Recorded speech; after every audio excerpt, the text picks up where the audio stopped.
What is up, guys? It is Robert at Gaming with Me, and welcome to a different type of video where we're taking a look at Six Flags America. I took a quick little day trip to Maryland because this is actually Six Flags that will be forever closed after this season, and I love theme parks, I love amusement parks, and I wanted to actually ride these rides as I've never done it before.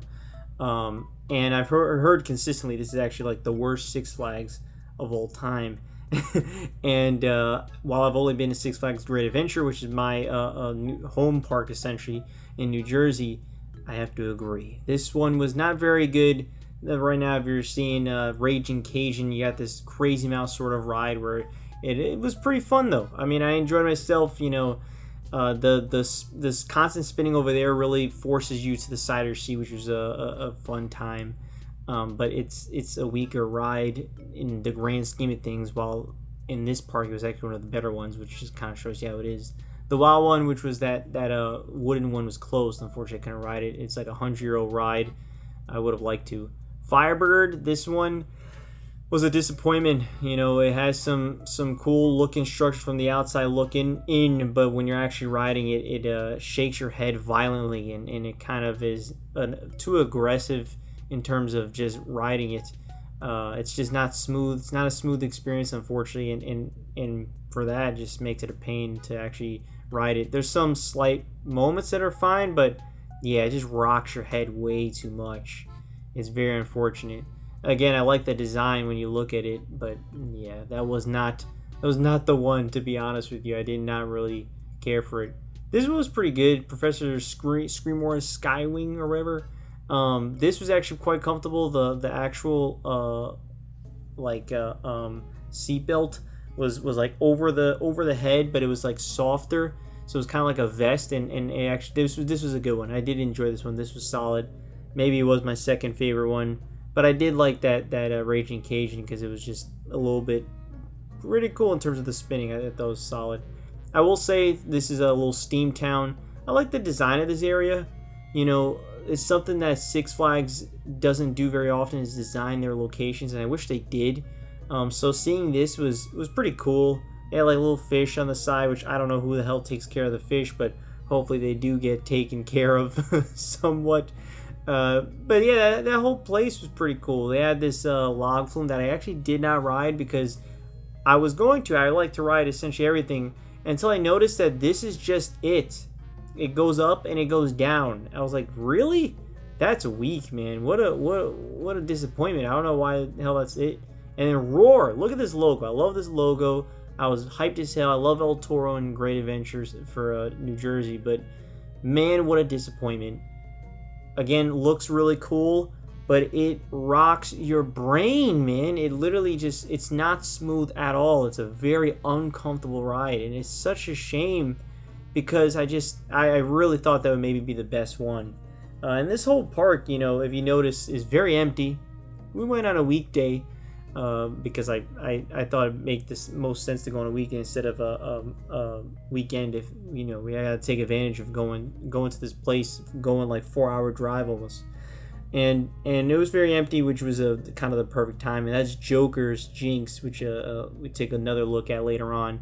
This weird ride was closed. I need to find out what the hell that was. It was like a water ride that was not open. Now here's the crown jewel of the whole park, and this is Superman Ride of Steel. This ride was awesome. Generally, when I say it's the best ride in the park, and it's one of the best rides I rode ever. I think it's a fantastic ride. Super smooth. This is what I mean by smooth. It feels fantastic when you're going down this giant first drop. Look at that first drop. Awesome. And it's super smooth. It's fast, and it does like these circles that just felt fantastic. And unfortunately, you know, it sucks that it's closing, but apparently there is one in a New York Six Flags, which is awesome. But also kind of tells you how not exclusive that ride is to Six Flags America. This one, Joker's Jinx, was cool in the sense that the launch was cool. It launches really fast, but then it feels like it doesn't know what else to do. Like when you're first going up is fun and actually really entertaining, and then it just slows down for some reason. It's very strange, and it just goes to show more of what this park is not, which is not that thrilling. You know, you have these rides that have glimpses of neat ideas, but the overall ride, especially considering these rides are only, you know, a minute, minute and a half to 2 minutes max, you know, are missing that more thrilling ride. And I went on this Congo Rapids one, or what do they call it, a rapids thing, and it has like dinosaur animatronics, which is pretty cool. And the unfortunate thing I was not able to ride was Batwing. That was the one ride I really did want to ride for sure. And it's cool because you're actually like laying down, but I just was not able to ride it. Unfortunately, apparently it's a pain to actually get on that ride because it's closed damn near all the time. So unfortunately, I was not able to ride it. Some people say it stays open. It opens up after like 2 p.m. That didn't happen for us, at least. So it was rather strange, but I mean, yeah, that's Six Flags America. You know, it's a very disappointing park because, like I said, there's one fantastic ride, one of the greatest, right? Superman Ride of Steel, and then after that, everything else is just okay. You know, I do like some of them.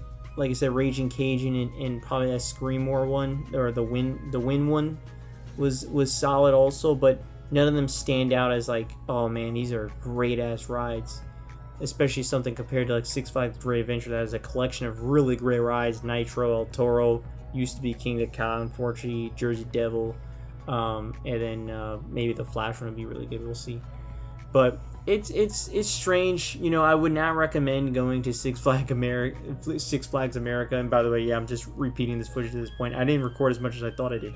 But yeah, I mean, I wouldn't recommend going here, you know, to the casual person.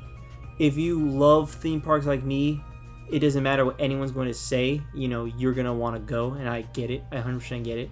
And in the end of the day, I had fun. You know what I mean? You put me on a ride, I'm going to have fun. You know, it's not fun when it's like shaking your brain, like in like for Roar and the other one, the Firebird one. But other than that, the other ones were just kind of mediocre. Had glimpses of really cool ideas, but they just don't pan out for the entire ride time, and that's just very unfortunate. And you could kind of see glimpses of a really good park, but unfortunately it's not. It's just, you got Superman, and then after that you got a bunch of rides that I don't think most people are going to really care about, other than like super diehard people that love theme parks that want to try everything they can. Even stuff like the log flume is such a waste. The fact that it's just up and down, get wet. Like, you might as well just splash water at me. You know what I mean? At this point, just grab a bucket of water and splash it at me. I rode the log flume. So it's just unfortunate in terms of that. A lot of, you know, small neat ideas. I like the Steamtown design, but overall, it's not a very good theme park, and it is closing down, and that does suck. But hopefully, you know, at least Superman still has a home in New York. And that just tells me that Six Flags America, what was the identity? I don't know. What was the identity of this park? I have no clue. It's very strange. And unfortunately, I think it never did have an identity. Because Superman is not it, because it's not even exclusive to that park. There's another park with it. So, very strange. Very, very strange. There's not a single coaster there that I'd be like, whoa! And that coaster probably is Batwing. I unfortunately was not able to ride it. Let's say Batwing was great, then it would lift the park up for sure. You know, you could say you have two great rides, but two great rides out of like 8 to 9 is pretty low. So, yeah. That'll be it for today, though. Thank you so much for watching. Have you ever visited Six Flags America? Let me know. Seems like the next Six Flags to be probably closing is in California in 2027, so you bet your ass I need to go there because I need to experience that. But yeah, Six Flags America, I am glad I explored your park. I enjoyed my time there, but overall, it's by technicality not a very good park. So yeah. Peace. Falling on my damn ass, back until the wind stack. Don't get the money, but the shop ain't closing. Lose the fucking name tag, just a few years flat. Looking back, I laugh at the time I was growing. I'm tired of working for companies, lumping me hungry to fucking work for myself. Luckily, I've been a killer bee, silently writing these rhymes to put on my shelf. Deliver the dopamine, hoping you roll with me. Know that I got so much stories to tell. Main a heavy image.